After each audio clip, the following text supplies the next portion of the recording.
गुड़िया की हंसी अचानक बंद हो गई। ऐसा लग रहा था मानो सारा की अगली चाल के इंतजार में हवेली ने ही सांसें रोक रखी हूं। उसने कांपते हुए लेकिन दृढ़ संकल्प के साथ शापित वस्तु को अपने सामने रखा। भूतिया कमरे की मंद रोशनी में गुड़िया की आंखें गुस्से से टिमटिमाती हुई प्रतीत हो रही थी। वह फिर बोली, लेकिन इस बार उसकी आवाज मधुर और मासूम नहीं रही। तुम्हें डरना चाहिए सारा। तुम्हें नहीं पता कि तुमने क्या कर दिया है। वह बोली। नई हिम्मत के साथ सारा ने गहरी सांस ली और पूछा, तुम मुझसे क्या चाहती हो? गुड़िया का चेहरा एक डरावनी मुस्कुराहट में बदल गया और आवाज गहरी हो गई। मैं वही चाहती हूँ जो बाकी सभी चाहते हैं, तुम्हारी आत्मा, तुम्हारा डर। मैं उन लोगों के आतंक पर निर्भर हूँ जो इस श्रापित स्थान में प्रवेश करने का साहस करते हैं। सारा का दिल जोरों से धड़क रहा था, लेकिन उसने डर को अपने ऊपर हावी होने नहीं दिया। वह यहाँ अपनी बहादुरी साबित करने आई थी और अब वह पीछे नहीं हटेगी। उसने गुड़िया को कसकर अपने हाथ में खींच लिया और बोली, तुम्हें मुझसे कुछ भी नहीं मिलेगा। अचानक कमरा एक भयानक तेज रोशनी से भर गया।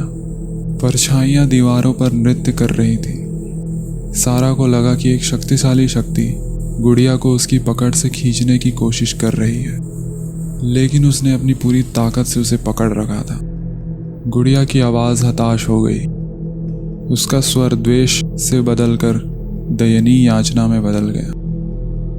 मुझे रिहा कर दो सारा, मुझे आजाद कर दो और मैं तुम्हें छोड़ दूंगी। लेकिन सारा मूर्ख नहीं थी। वह जानती थी कि गुड़िया के भीतर फंसी आत्मा बहरूपिये के अलावा कुछ भी नहीं थी। दृढ़ निश्चय के साथ वह चिल्लाई, मैं तुम्हें आदेश देती हूँ, यह स्थान छोड़ दो।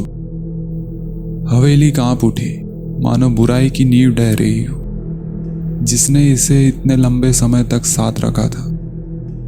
गुड़िया ने खून जमा देने वाली चीख निकाली और फिर काले धुएं के विस्फोट में वह शून्य में बिखर गई।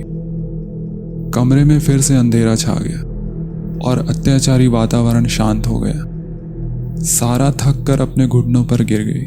उसने एल्विन मैनर को परेशान करने वाली दुष्ट आत्मा का सामना किया था।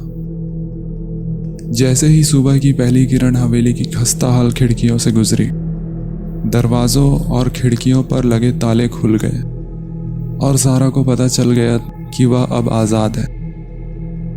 उसने भूतहा हवेली छोड़ दी, कभी पीछे मुड़कर नहीं देखा और बुरी शक्ति को कभी कम नहीं आंकने की कसम खाई। शहरवासी एल्विन मैनर के बारे में फिर कभी बात नहीं करेंगे, क्योंकि वे जानते थे कि अभिशाप अंततः टूट गया था।